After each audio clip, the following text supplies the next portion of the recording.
Paniguradong nakita nyo na ito. Isang itim at puting litrato ng isang mamahaling kotse o ng isang lalaking malalim ang iniisip na nakasuot ng mamahaling suit. At sa ibabaw nito, may quote ni Marcus Aurelius. Ang caption ay ganito, "Maging bato na sinasalpukan ng mga alon." Pamilyar ba sa inyo? Ito na nga ang pseudo-stoicism sa kanyang pinakagarang anyo. Ngayon, aalamin natin kung ano ang mali sa mga modernong pilosopo ng Instagram. At ipinapangako ko sa inyo, malalaman nyo kung anong pangunahing ideya ng tunay na stoicismo ang hindi lang nila binabaliwala, kundi binaligtad pa. Kaya, simulan natin mula sa simula. Ang tunay na stoicismo ay isang sinaunang pilosopiyang Griego na itinatag ni Zeno ng Citium. Kalaunan, pinagyaman ito ng mga higante ng pag-iisip tulad ni Seneca, Epictetus, at ang mismong emperador na si Marcus Aurelius.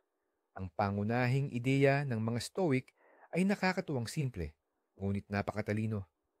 May mga bagay na kaya nating kontrolin, ang ating mga iniisip, reaksyon, at gawa.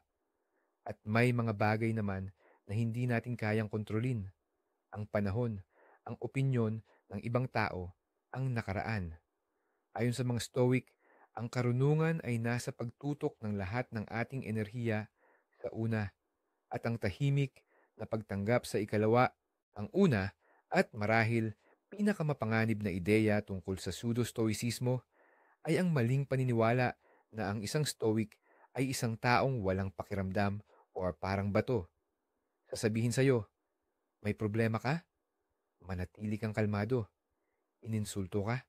Huwag kang magre-react. Ang imahe ng parang Terminator na naka-business suit ay sobrang sikat sa social media.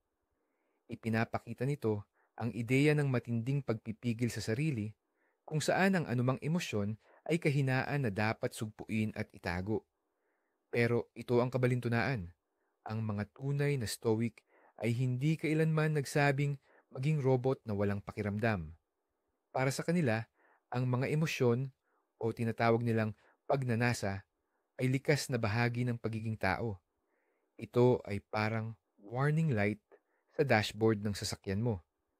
Ang pseudo-stoic, ang gagawin, babaklasin lang ang ilaw para hindi na nakakairita. Nariyan ang problema, pero hindi mo lang nakikita. Madali nga, pero delikado.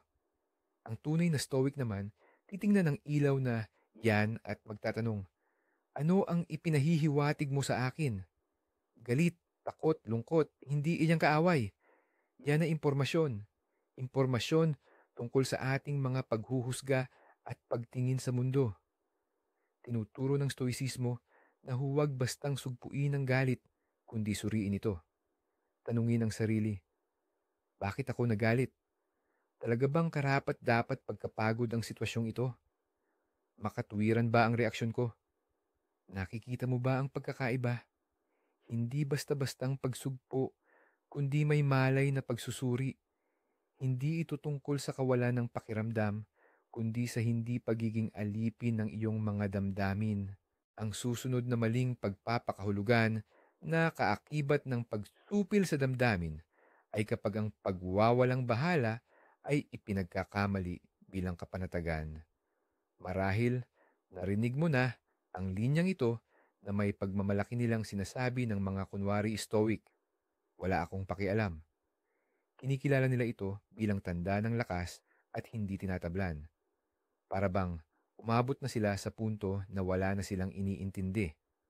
Ngunit hindi ito stoicism, kundi simpleng nihilism at kawalang interes. Ang tunay na stoic na kapanatagan o ataraxia ay hindi nangangahulugang wala kang pakialam sa lahat. Ito ay kapag nauunawaan mong ang pag-aalala sa mga bagay na hindi mo kontrolado ay walang saysay at nakakasira. Isipin mo, umuulan kahit na ang kailangan mo ay sikat ng araw. Ang kunwari stoic ay sasabihing, wala akong pakialam sa ulan na ito, habang itinatago ang pagkadismaya. Ang tunay na stoic ay mag-iisip, umuulan, isa itong katotohanan. Hindi ko ito mapipigilan. paano ko ngayon maiangkop ang aking mga plano. Hindi niya binabaliwala ang realidad at hindi nagpapanggap na wala siyang pakialam. Tinatanggap niya ito. Ang pagwawalang bahala ay pagtanggi na makipag-ugnayan sa mundo. Ang kapanatagan ng Stoic ay bunga ng malalim na pag-unawa sa mundo at sa kanyang lugar dito. Ito ay isang aktibong kalagayan ng isip, hindi isang pasibong pagtanggi. Ito ay lakas na isinilang mula sa karunungan, hindi isang maskara na nagtatago ng kahinaan. Ngayon, pag-usapan naman natin kung paano naging gatong ang pseudo-stoicism sa kulto ng toxic masculinity. Napansin niyo ba kung gaano kadalas ipinapasa ang pilosopiyang ito bilang gabay sa paano maging tunay na lalaki? Sa mga larawan, makikita natin ang matitigas at tahimik na kalalakihan na hindi kailanman ngumingiti.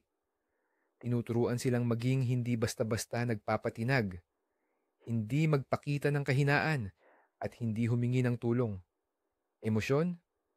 Para iyan sa mga babae at sa mga mahihina. Ang isang tunay na lalaki ay dapat maging parang bato. Punto. At ano ang ating nakukuha sa huli? Isang resipe para sa emosyonal na paghihiwalay. Sa esensya, ipinagbabawal sa mga lalaki ang maging tunay na tao. Ipinagbabawal sa kanila ang magpakita ng kahinaan, makiramdam, at bukas na magsalita tungkol sa kanilang mga problema. Anumang lambot o kabutihan ay itinuturing na kakulangan. Samantala, ang agresyon at pangingibabaw ay itinataguyod bilang mga birtud. Ngunit ang pinaka-ironic dito ay ang mga tunay na stoic ay lubos na kabaliktaran ng karikaturang ito. Si Marcus Aurelius, sa kanyang Meditations, ay buong pagmamahal na sumulat tungkol sa kanyang pamilya at nagpasalamat sa kanyang mga guro. Si Seneca ay naglaan ng buong traktado sa pagkakaibigan at awa. Ang kanilang lakas ay hindi nagmula sa panlabas na tigas, kundi sa panloob na katatagan batay sa katuwiran at kabutihan. Hangad nila ang katarungan at karunungan, hindi ang imahe ng isang alpha male. Ang modernong pseudo-stoicism ay kinuha lang ang ideya ng pagiging matatag, ngunit itinapon ang lahat ng pagiging tao mula rito. Nagiwan lamang ng isang walang laman at malamig na kabalatan. Isa pang paboritong gimmick ng mga nagmamarunong sa social media ay ang pagbibigay katwiran sa sarili nilang pagiging manhid. Siguradong naranasan mo na ito. May taong magsabi sa iyo ng masakit na salita, tapos kapag nag-react ka, sasagutin ka niya na parang walang nangyari. Sinasabi ko lang ang totoo. Ito ang stoic na pagiging prangka. At doon na ang dating pagiging bastos at walang pakundangan ay nagiging isang uri ng mataas na birtud. Ang ganitong uri ng tao ay taimtim na naniniwala na hindi siya bastos, kundi tagapagdala ng isang matindi, ngunit kinakailangang katotohanan. Nakikita niya ang sarili bilang isang siruhano na walang pakiramdam kung manghiwa, ngunit nakakalimutan niya na ang tunay na siruhano ay kumikilos para sa kapakanan ng pasyente at hindi para paluguran ang sarili niyang ego at ipagmalaki kung gaano siya kahusay humawak ng scalpel. Ang tunay na stoicismo ay kailanman hindi naging lisensya para sa kalupitan.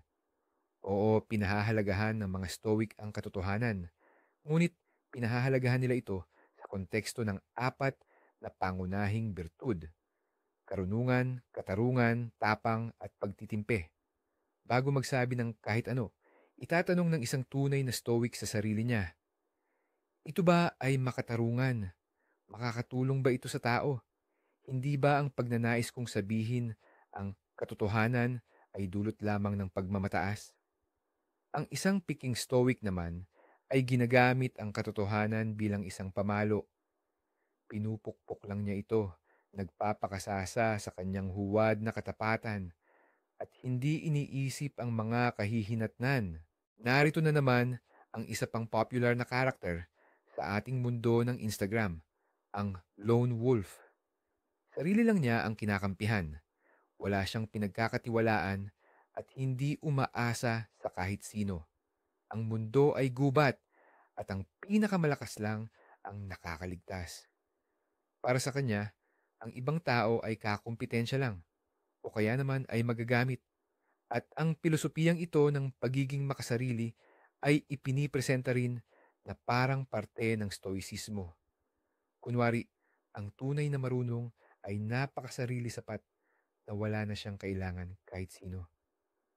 Pero kung babasahin natin ang mga isinulat ng mga tunay na stoic, makikita natin ang isang sitwasyon na lubos na sumisira sa ganitong pananaw. Para sa kanila, ang tao ay likas na panlipunang nilalang, tulad ng pukyutan na hindi mabubuhay ng mag-isa at malayo sa kanyang pugad. Hindi rin kayang isakatuparan ng tao ang kanyang tunay na likas na pagkatao kung hiwalay siya sa lipunan. Naniniwala sila na isa sa pangunahing layunin ng isang matuwid na buhay ay ang paglilingkod sa lipunan at pagganap sa sariling tungkulin. Ang maging isang mabuting anak, mabuting ama, mabuting kaibigan, at mabuting mamamayan. Iyan ang mahalaga para sa isang stoic. Si Emperador Marcus Aurelius ay patuloy na pinapaalalahanan ang sarili sa kanyang mga responsibilidad sa imperyo ng Roma. Si Epictetus, isang dating alipin, ay nagturo na tayong lahat ay mga artista sa isang banal na dula at ang ating tungkulin ay gampanan ng maayos ang ating papel, anuman ito. Sila ang mga unang kosmopolitan na itinuturing ang kanilang sarili na mamamayan hindi lang ng isang lungsod, kundi ng buong mundo.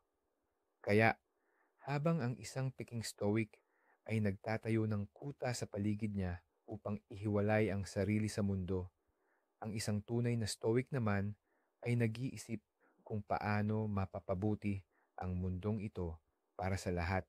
Siyempre pa, kapag pinag-uusapan ng Peking Stoicismo, hindi mawawala ang mga quotes na binubunot sa labas ng konteksto. Ito ang kanilang paboritong sandata. Kukunin nila ang isang malalim at mayaman na kaisipan ng isang dakilang pilosopo. Puputulin ang iilang linya mula rito at ididikit ang mga linyang iyon sa isang larawan ng mamahaling sasakyan o ng isang leon. Sa huli, ang quote ay nagsisilbi sa mga layuning kabaligtaran ng orihinal na intensyon ng may akda. Halimbawa, ang sikat na pahayag ni Epictetus, hindi ang mga bagay mismo ang bumabagabag sa tao, kundi ang kanilang mga opinyon tungkol sa mga bagay na ito. Sa Insta-Stoicismo, binibigyang kahulugan nila ito na nasaktan ka, problema mo yan, baguhin mo lang ang iyong pananaw. Ginagamit ito para balewalain ang damdamin ng iba at ilipat ang responsibilidad. Para bang, kung masama ang iyong loob, kasalanan mo yan dahil pinili mong ganoon ang isipin. Ngunit iba ang tunay na ibig sabihin ni Epictetus. Tinuruan niya tayo na akuin ang responsibilidad sa mga bagay na kaya nating kontrolin, ang ating mga paghuhusga. Hindi niya tayo hinikayat na maging walang pakialam sa pagdurusa ng iba. Tungkol ito sa paggawa sa ating sarili, sa pagpapabuti ng ating sarili. Ito ay isang kasangkapan para sa panloob na pagsusuri, hindi isang sandata para saktan o atakehin ng iba. Ginagawa ng mga Peking Stoics ang mga pinong psikolohikal na kasangkapan na magaspang na slogan. Kinukuha nila ang karunungan, tinatanggalan ito ng komplikasyon at mga nuances, at ang resulta ay isang produkto na maginhawa, ngunit ganap na walang silbi, at kung minsan pa ay nakakapinsala. Ngayon, pag-usapan naman natin ang isang paksa na talagang naglalantad ng kabaliwan ng pseudo-stoicismo. Ang pagtutok nito sa panlabas na tagumpay. Ngunit, paano ito tugma sa isang pilosopiya na nagturo na hamakin ang kayamanan, kasikatan, at estado sa buhay? Para sa mga tunay na stoic, ang mga bagay na ito ay indifferent. Ibig sabihin, walang saysay o walang kinalaman sa tunay na kaligayahan at kabutihan. Ang isang marunong na tao, maging emperador man o alipin, ay hindi nagbabago ang kabutihan ng kanyang pagkatao dahil lamang sa kanyang estado. Pero tingnan nyo, ang mga feed ng mga Insta-Stoic, ano ang makikita ninyo doon? Mamahaling relo, marangyang sasakyan, perpektong katawan, at matatagumpay na proyekto sa negosyo. Biglang naging kasangkapan ng stoicismo para makamit ang mga material na yaman. Ito ay naging isang uri ng motivational coaching system para sa mga nagnanais kumita ng milyon, magkaroon ng perpektong katawan, o maging walang talo sa anumang negosasyon. Ang mga sinabi ni Marcus Aurelius na namuhay ng simple at patuloy na nilabanan ang tukso ng kapangyarihan ay ginagamit ngayon para lang hikayatin kang bumili ng pinakabagong iPhone o mahal na training. Ito ay isang ganap na pagbaligtad ng mga tunay na pagpapahalaga ng stoicismo. Itinuro ng mga Stoic na ang kayamanan at kahirapan ay pantay na walang saysay para sa panloob na kapayapaan at harmonya. Ngunit ang mga pseudo-Stoic ay nagsasabi, maging Stoic ka at magiging mayaman ka. Hindi lang ito basta pagbaluktot sa ideya. Ito ay isang kumpletong pagbaligtad ng buong filosofiya, isa pang payo na sobrang popular pero nakakapinsala talaga na nagmumula sa pilosopiyang ito ay ang kasabihang magpakatatag ka lang. Maganda pakinggan at tila nagbibigay suporta, di ba? Pero sa totoo lang, isa ito sa pinakamasasamang payo na maibibigay mo sa isang tao na may pinagdadaanan. Kapag sinabi ng isang tao sa iyo na magpakatatag ka lang, para na rin niyang binabaliwala ang iyong nararamdaman at pinagdadaanan.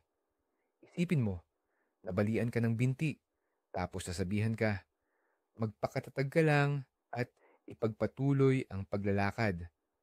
Di ba't katawa-tawa? Ganyan din ang kahangalan kapag pinag-uusapan ang sakit ng kalooban. Ang pahayag na ito ay hindi nagbibigay ng tunay na solusyon. Wala itong ibinibigay na paraan o gabay kung paano haharapin ang problema. Nagbibigay lang ito sa iyo ng isang imposibleng gawain at pinaparamdam sa iyo na may kasalanan ka kapag hindi mo ito nagawa. Lumilikha ito ng maling ideya na ang bawat problema ay usapin lamang ng lakas ng kalooban. At kung masama ang iyong pakiramdam, ibig sabihin ay hindi ka lang sapat na matatag. Ang ganitong pag-iisip ay humahad lang sa mga tao na aminin ang kanilang kahinaan at humahad lang na humingi ng tulong sa mga kaibigan, pamilya o eksperto. Ang tunay na stoicismo ay nagtuturo na hindi lang dapat magpakatatag, kundi maging matalino. At ang karunungan minsan ay nasa pag-amin ng sariling kahinaan at paghahanap ng tamang paraan para malampasan ito at hindi lang ang magpanggap na wala ito. Siyempre, ang isang popular at pinasimpleng bersyon ng pilosopiya ay hindi maiiwasang maging produkto at nasasaksihan natin ngayon ang matinding komersyalisasyon ng karunungan. Ang sinaunang pilosopiya na dating isang paraan ng pamumuhay at isang praktika na nangangailangan ng maraming taon ng pag-aaral at pagninilay ay naging isang produkto na lang sa istante ng supermarket. Hindi mabilang na kurso, marathon at aklat ang lumitaw na may mga nakakaakit na pamagat tulad ng maging stoic sa 21 na araw o mga lihim ng stoic para sa matagumpay na negosyo. Inaalok sa iyo na bilhin ang karunungan ng pakyawan o tingi. Sa isang partikular na halaga, ipinapangako sa iyo ang kaisipang stoic, walang kapantay na kapayapaan at malakas na pagpipigil sa sarili. Ang filosofiya ay nagiging fast food, mabilis, madali, at maganda ang balot, ngunit sa loob ay wala itong sustansya. Hindi na ito landas tungo sa kabutihan, kundi isa lamang kasangkapan sa arsenal ng matagumpay na tagumpay. Ang problema ay hindi isang koleksyon ng mga life hack, ang stoicism na kayang matutunan sa 3 webinar lang. Ito ay isang buo at malalim na sistema ng etika, lohika at pisika. Ito ay araw-araw, masusing pagtatrabaho sa sarili, sa iyong mga paghuhusga, sa iyong mga reaksyon. Ito ay isang proseso na tumatagal habang buhay. Ngunit ang komersyal na pseudo-stoicism ay nagbebenta ng ilusyon ng mabilis na resulta na nangangakong mabibili mo ang tiket patungo sa kaharian ng karunungan sa halip na lakarin ito ng paunti-unti bawat hakbang. May isang banayad, ngunit napakahalagang pagkakamali sa pag-unawa, ang pagkalito sa pagitan ng pagtanggap at fatalismo. Sinabi ng mga Stoic, tanggapin ang mga bagay na hindi mo kayang baguhin. Ito ang isa sa mga pundasyon ng kanilang aral, ngunit madalas itong naiintindihan ng mga nagkukunwaring Stoic bilang huwag kang gumawa ng anuman dahil nakatakda na ang lahat.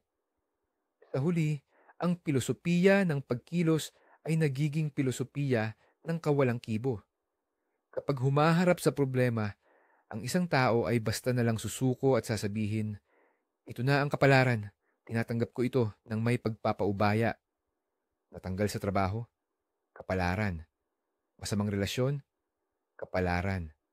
Nakalimutan niya na hinahati ng stoicismo ang mundo sa 2 bahagi. Ang mga bagay na kontrolado natin at ang mga hindi. Ang kapalaran ay ang mga bagay na hindi natin kontrolado. Ngunit ang ating mga reaksyon, ang ating mga kilos, at ang ating mga pagtatangka ay ganap na nasa ating kapangyarihan. Ang isang tunay na stoic, kapag nawalan ng trabaho, ay sasabihin, ang katotohanan ng pagkawala ng trabaho ay hindi ko na mababago. Ito ay nasa labas ng aking kontrol. Ngunit kontrolado ko kung paano ako magre-react dito. Maaari akong magsimulang maghanap ng bagong trabaho, matuto ng bagong kasanayan, o suriin ang aking mga pagkakamali. Para sa kanya, ang pagtanggap ay isang panimulang punto para sa pagkilos, hindi isang dulo ng linya. Ang pseudo-stoic naman ay ginagamit ang pagtanggap bilang dahilan para sa kawalang kibo. Siya ay nagiging isang fatalista na sumusunod lang sa agos, nakalimutan na mayroon siyang mga sagwan. Ang susunod na lohikal na hakbang sa landas na ito ay ang pagyabong ng kawalang damdamin at kakulangan sa empatya. Dahil kinumbinsi nila ang kanilang sarili na ang damdamin at problema ng iba ay labas sa kanilang kontrol. Nagsisimulang ituring ng mga pseudo-stoic ang pakikiramay bilang kahinaan. Bakit mo nga ba problemahin ang kaibigang may pinagdadaanan? Yan ay problema niya, hindi akin. Bakit kailangan pang tumulong? Ang bawat isa'y dapat maging matatag at kayang lumaban ng mag-isa. Sa ganitong paraan, nabubuo ang isang maginhawang pilosopiya ng pagkamakasarili. Ang empatiya, kabaitan at awa, lahat ng mga katangiang ito ay idinedeklarang irasyonal na hilig na dapat iwasan ng isang matalino. Sa huli, nagtatayo ang tao ng pader na yelo sa paligid niya. Iniisip na ito ang kuta ng kanyang karunungan. Humihinto siya sa pagiging bahagi ng komunidad ng tao at nagiging isang simpleng tagamasid na may pagmaliit na tumitingin sa mga abalang at emosyonal na tao. Ngunit nakalimutan niya na si Seneca ay nagsulat ng buong treatise na tungkol sa awa. Nakalimutan din niya na si Marcus Aurelius ay patuloy na nagpapaalala sa kanyang sarili na maging mapagpasensya sa mga pagkakamali ng iba. Naunawaan ng mga tunay na stoic na ang tao ay isang nilalang na panlipunan at ang empatya ay hindi kahinaan, kundi ang pandikit na nagbubuklod sa lipunan. Ang pseudo-stoic sa paghahangad ng peking kawalan ng pinsala ay nawawala ng isa sa pinakamahalagang katangian ng tao. Hindi siya nagiging isang pantas, kundi isang malungkot at manhid na tao. Isa pang mapanganib na pagbaluktot ng ideya ang nangyayari sa konsepto ng pagiging sapat sa sarili. Sa orihinal na pilosopiya ng mga Stoic, isa itong napakagandang aral. Sinasabi nito na para sa tunay na kaligayahan at pagiging marangal, hindi kailangan ng tao ang anumang mula sa labas.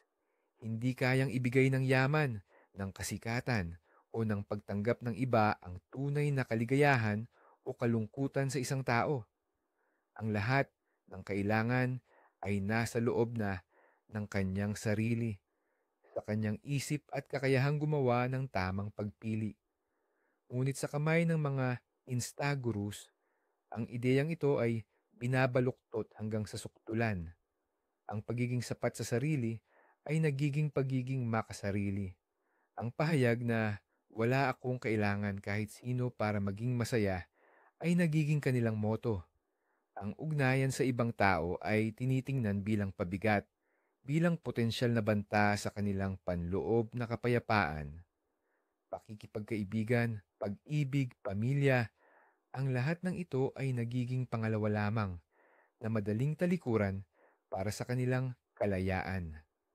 Sa huli, nakikita natin ang larawan ng isang tao na lubos na isinara ang kanyang sarili, na sa totoo lang ay wala na siyang kailangan kahit sino. Ngunit hindi ito kalakasan, kundi isang trahedya. Ang tunay na mga Stoic, kahit na sapat sa sarili, ay hindi namuhay ng mag-isa. Pinahahalagahan nila ang pakikipagkaibigan, minamahal ang kanilang pamilya at naglilingkod sa lipunan. Ang kanilang pagiging sapat sa sarili ay pundasyon na nagpapahintulot sa kanila na bumuo ng malusog na ugnayan sa mundo, hindi isang pader na naghihiwalay sa kanila mula rito. Ang pseudo-stoic naman ay nagtatayo ng pader at sa huli ay naiiwang mag-isa kasama ang kanyang huwad na lakas sa isang walang laman na silid. Siyempre, sa ugat ng lahat ng problemang ito ay ang labis na pagpapasimple. Isipin ang isang komplikadong mekanismo ng orasan na may daan-daang piyesa, springs at balanse na nilikha ng pinakamahuhusay na manggagawa sa loob ng maraming siglo. Ngayon, isipin na may kumuha ng mekanismong ito, tinapon ang 99% ng mga piyesa, iniwan ang dalawang pinakamalaking gulong at sinabing, "Ayan, orasan na yan, paandarin mo lang." Halos ganoon din ang nangyari sa Stoicismo. Ang komplikado, maraming antas na sistema ng etika, lohika at pisika na pinag-aralan at isinabuhay ng mga pilosopo sa loob ng maraming taon ay kinipot at ginawa na lang 5 hanggang 7 simpleng tuntunin para sa mga social media post. Kontrolin ang kaya mong kontrolin. Mamuhay sa ngayon at dito. Alalahanin ang kamatayan. Mahalaga ang mga ideyang ito, syempre. Ngunit kapag pinaghiwalay sa kabuuang konteksto, nawawala ang kanilang lalim at nagiging pangkaraniwang slogan na lang. Para itong pagtatangkang unawain ang buong pagiging komplikado ng nobelang War and Peace sa pagbasa lang ng 2 pahinang buod nito. Alam mo nga ang takbo ng kwento, pero nalalampasan mo ang buong sikolohiya, ang lahat ng detalye, ang buong henyo ng autor. Ang pseudo-stoicismo ay nag-aalok sa atin ng ganoong klasing maikling buod. Nagbibigay ito ng madaling sagot sa mga komplikadong tanong. Lumilikha ng ilusyon ng pag-unawa, ngunit ang ilusyong ito ay pumipigil sa ating magsimula ng isang tunay na paglalakbay at makilala ang tunay, malalim at talagang nagbabagong buhay na pilosopiya. Minsan, ang peking stoicismo ay nagiging hindi lang isang pilosopiya, kundi isang tunay na sandata sa pagtatalo. Ang isang tao na nakakakuha ng matatayog na pahayag at lohikal na pamamaraan ay nagsisimulang gamitin ang mga ito hindi para sa pagpapabuti ng sarili, kundi para dominahin ang kanyang kausap. Ipinoposisyon niya ang sarili bilang isang di natitinag na pantas na tila lumilipad sa ibabaw ng emosyonal na kaguluhan.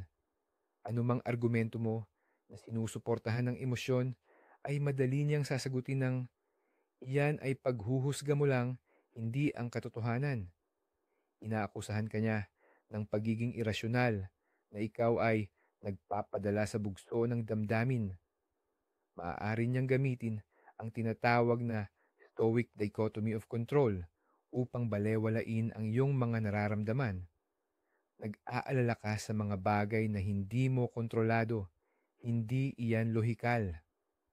Sa huli, ang isang ordinaryong diskusyon ay nagiging isang psikolohikal na laro. Ang layunin ng taong ito ay hindi ang makahanap ng katotohanan, kundi ang patunayan ang kanyang pagiging nakatataas. Ginagamit niya ang pilosopiya bilang panangga upang itago ang sariling kawalan ng kumpiyansa, at bilang espada upang iparamdam sa kalaban na siya ay hangal at emosyonal na di matatag.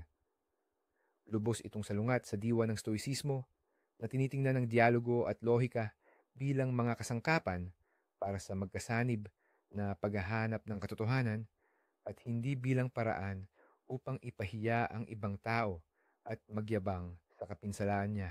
Isa pang pangunahing kamalian ay ang paglikha ng ilusyon na ganap nating kontrolado ang buhay. Ang mga pseudo-stoic ay lubos na nakatuon sa unang bahagi ng tanyag na prinsipyo. Kontrolin ang kaya mong kontrolin. Kaya halos nakalimutan na nila ang ikalawa, ngunit parehong mahalaga na bahagi, at tanggapin ang hindi mo kayang kontrolin. Sa kanilang pananaw, halos lahat ay kayang kontrolin, basta't sapat lamang ang iyong kakayahan o paghahanda. Lumilikha sila ng imahe ng isang supertao na sa pamamagitan ng lakas ng isip at kalooban ay kayang hubugin ang kanyang sariling realidad.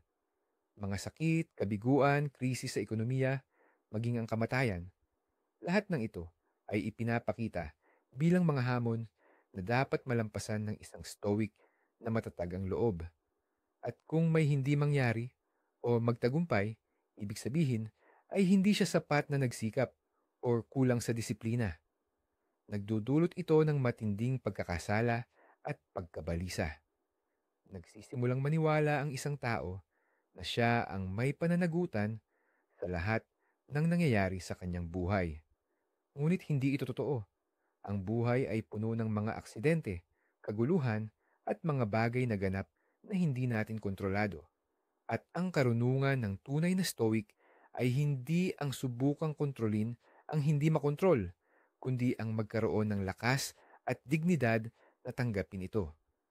Ang pagkilala sa ating mga limitasyon ay hindi kahinaan, kundi pinakamataas na forma ng realismo at kapakumbabaan na tuluyang binabaliwala ng pseudo-stoicism. Ang isa sa pinakamahalagang prinsipyo ng stoicismo na halos tuluyan nang nawala sa popular na pagkaunawa nito ngayon ay ang panawagang mabuhay ng naaayon sa kalikasan. Kapag narinig ito, malamang na maiisip ng karaniwang tao sa modernong panahon ang paglalakad sa kagubatan o ang pamumuhay malayo sa syudad. Ngunit para sa mga Stoic, ang konseptong ito ay may mas malalim na kahulugan. Para sa kanila, ang kalikasan ay tumutukoy, una, sa rasyonal at maayos na kosmos or universo. Ang mabuhay ng naaayon dito ay nangangahulugang pag-unawa sa mga batas ng sansinukob at sa iyong lugar sa loob nito. Pangalawa, at ito ang pinakamahalaga, tinutukoy nila ang kalikasan ng tao. Ano ba ang ating kalikasan? Tayo ay nilalang na may kakayahang mag-isip at may likas na hilig na makipag-ugnayan. Sa makatwid, ang mabuhay ng naaayon sa kalikasan ay nangangahulugang gamitin ang ating rason para makamit ang birtud o kabutihan at mamuhay ng may kapayapaan at pagkakaisa sa iba, ginagampanan ng ating panlipunang tungkulin. Ang tinatawag na pseudo-stoicism ay lubusang binabaliwala ang mahalagang aspektong ito. Ang focus nito ay nakasentro lamang sa individual na tagumpay, sa pagbuo ng sariling depensa at sa pagtalikod sa iba. Nakalimutan nito na para sa isang tunay na stoic, ang pagiging tao ay nangangahulugang pagiging bahagi ng mas malaking sangkatauhan. Hindi maaaring maging makasarili ang kabutihan. Nahahayag ito sa ating pakikipag-ugnayan sa iba, sa katarungan, kabaitan at katapatan. Sa pagbaliwala sa fundamental na prinsipyong ito, binubunot ng pseudo-stoicism ang puso ng pilosopiya, iniiwan lamang ang isang balangkas ng mga panuntunan para sa pagkontrol sa sarili. Ang isa pang matinding pinagtatanggol ng mga tinatawag na insta-stoics ay ang pagtanggi sa kahinaan. Sa kanilang pananaw, ang pagiging marupok ay kasing kahulugan ng kahinaan. Ang umamin sa pagkakamali, humingi ng tulong, o ipakita ang tunay na damdamin, ang lahat ng ito ay itinuturing na tanda ng isang ugali na hindi karapat-dapat sa isang tunay na pantas. Ang isang stoic ay dapat na parang isang hindi matinag na kuta, palaging malakas, palaging kumpiyansa, at palaging tama. Ngunit kung susuriin natin ang mga personal na sulatin ng mga tunay na stoic, ibang-iba ang ating makikita. Si Marcus Aurelius, sa kanyang Meditations, ay patuloy na sinusuri ang kanyang mga kapintasan. Nagdududa siya at nakikipaglaban sa kanyang mga kahinaan. Si Seneca, sa kanyang Moral Letters to Lucilius, ay sumusulat tungkol sa takot sa kamatayan, sa pait ng pagkawala, at sa sarili niyang mga pagkakamali. Hindi niya ipinapakita ang sarili bilang isang superhuman. Sa halip, kinikilala niya ang kanyang pagiging marupok bilang tao. Dito matatagpuan ang tunay na lakas. Ang lakas ay hindi ang pagpapanggap na hindi ka kayang saktan. Ang lakas ay ang pag-alam sa iyong mga kahinaan at pagtatrabaho upang mapabuti ang mga ito. Ang lakas ay ang pagkakaroon ng lakas ng loob na maging tapat sa sarili at sa iba. Ang pseudo-stoicismo ay nag-aalok sa atin ng maskara ng pagiging walang kapantay. Ang tunay na stoicismo ay nagtuturo sa atin na magkaroon ng tapang na alisin ang maskarang iyan at tanggapin ang sarili mo kung sino ka talaga. Hindi perpekto, marupok, ngunit nagsusumikap na maging mas mahusay.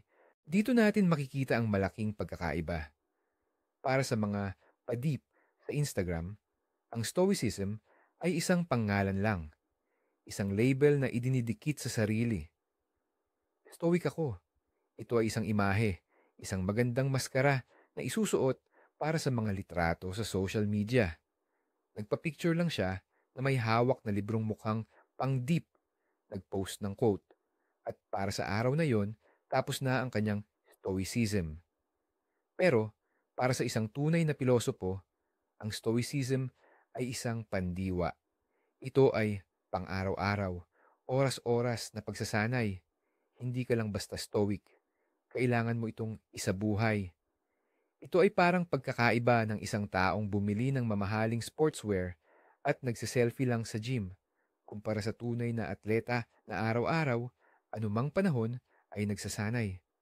Ang tunay na pagsasagawa nito ay ang pagmumuni-muni tuwing umaga tungkol sa darating na araw. Ito ang pag-analisa sa gabi ng iyong mga ginawa. Saan ako kumilos ng padalos-dalos? Saan ako nagpadala sa galit? Saan ko sana mas naipakita ang simpatya? Ito ang patuloy na pagmamasid sa sariling isip habang nasa trapik, nakapila o nakikipagtalo sa amo. Ito ay isang komplikado at hindi laging kaaya-ayang panloob na gawain na walang nakakakita. Ang peking stoicism ay isang magandang display lamang. Ang tunay na stoicism ay ang mga nangyayari sa workshop sa likod ng display na iyan. At ito ang nagdadala sa atin sa pinakapuso ng pilosopiya, sa isang konsepto na binabaluktot ng mga tinatawag na pseudo-stoic, hanggang sa hindi na halos makilala ang birtud. Tanungin mo ang isang instaguru or influencer kung ano ang birtud, at malamang ay ilalarawan niya ang pagiging cool, matatag, matagumpay, at hindi madaling maapektuhan ng emosyon. Para sa kanila, ang birtud ay isang koleksyon ng panlabas nakatangian ng lakas at pangingibabaw. Ngunit para sa mga tunay na stoic, ang birtud ang tanging tunay na kabutihan. At ito ay binubuo ng apat na partikular na katangian. Una, ang karunungan, ang kakayahang malaman ang tunay na mabuti mula sa masama at ang mga bagay na walang kinalaman sa ating tunay na kapakinabangan o kaligayahan, ang mga indifferent. Ikalawa, ang katarungan, ang pagiging tapat, mapagmalasakit at pagtupad sa ating mga tungkulin sa kapwa. Ikatlo, ang katapangan, ang kakayahang kumilos ng tama sa harap ng panganib, sakit o takot na nakabatay sa katuwiran at hindi sa pagiging padalos-dalos. At ikaapat, ang pagtitimpi o kahinahunan, ang pagpipigil sa sarili, ang kakayahang maghangad at gumawa ng mga bagay sa tamang sukat na umiiwas sa anumang labis o kakulangan. Nakikita niyo ba ang malaking pagkakaiba? Ang pseudo-stoicism ay nagtuturo kung paano bumuo ng isang malakas na ego. Ang tunay na stoicism naman ay nagtuturo kung paano linangin ang isang mabuting pagkatao. Hindi ito tungkol sa pagiging cool o astig. Ito ay tungkol sa pagiging isang mabuting tao. Matalino, makatarungan, matapang, at mahinahon. At ito ang nagbabago sa lahat ng bagay. Ngayon, puntahan natin ang pinakamalaki at pinakapundamental na pagkakamali, ang ugat ng lahat ng iba pang maling pananaw. Ang huwad na stoicismo ay isang pilosopiya ng paghihiwalay. Ang bawat ideyang tinalakay natin, mula sa pagsupil ng damdamin hanggang sa pagiging makasarili, ay nagsisilbi sa iisang layunin, ang bumuo ng pader sa pagitan ng tao at ng mundo. Gumawa ng isang hindi malulusob na kuta kung saan makakapagtago mula sa mga bagyo ng buhay, mula sa ibang tao at mula sa sariling damdamin. Ang buong ideya ng nag-iisang mandirigma na humaharap sa mundong tila kalaban niya. Yan ang pangunahing tema ng Insta-Stoicism. Nagtuturo ito na ihiwalay ang sarili, lumayo at isara ang sarili sa iba. Sinasabi nito, ikaw ay isang isla at dito nakasalalay ang pinakamalaki at pinakamalungkot nitong panlilinlang. Dahil ang tunay na pilosopiya ng mga Stoiko ay nagtuturo ng eksaktong kabaligtaran.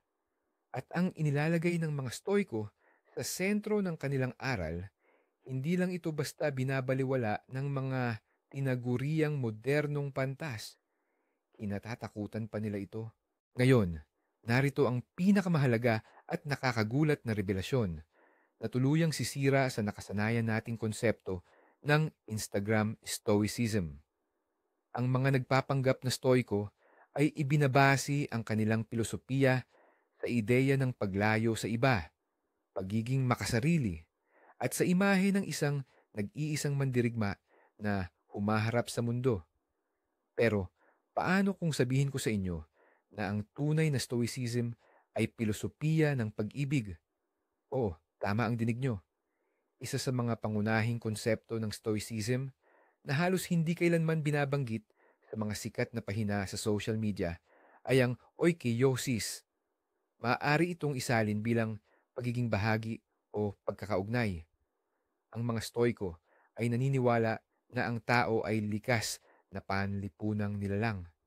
Inilarawan nila ang sangkatauhan bilang magkakasunod na bilog. Sa pinakagitna ay ikaw mismo. Pagkatapos, ang iyong pamilya, susunod ang mga kaibigan, kapwa mamamayan, at patuloy hanggang sa pinakamalaking bilog na sumasaklaw sa buong sangkatauhan.